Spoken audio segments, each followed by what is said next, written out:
দেখো বাবার গুহা সামনে দেখা যাচ্ছে।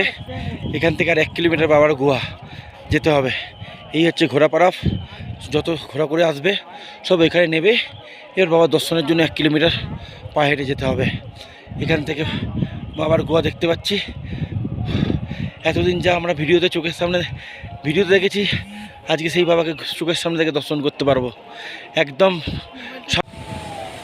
এই গুহার সামনে অমরগঙ্গা জল, তার গ্লেসিয়ার। এখান থেকে অমরগঙ্গা জল বেরিয়ে যাচ্ছে। হ্যাঁ, এই জল খুবই পবিত্র। আর এই হচ্ছে সামনে গুহা, এই হচ্ছে সামনে গুহা, একদম সামনে গুহা। দেখো একদম গুহার সামনে আমি ক্যামেরা নিয়ে চলে এসেছি, একদম বাবার গুহার সামনে।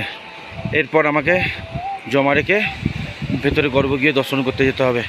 এই হচ্ছে একদম গুহার সামনে। দেখো দেখো একদম বাবার গুহার সামনে চলে এসেছি।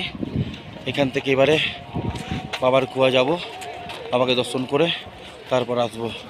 এই তার গ্লেসিয়ার, একদম গ্লেসিয়ারের সামনে দাঁড়িয়ে আছি, একদম আমরা গ্লেসিয়ারের উপরে একদম। দেখো হর হর মহাদেব। এই হচ্ছে গুহার সামনে অবধি ক্যামেরা নিয়ে চলে এসেছি। হর হর মহাদেব। ও দেখো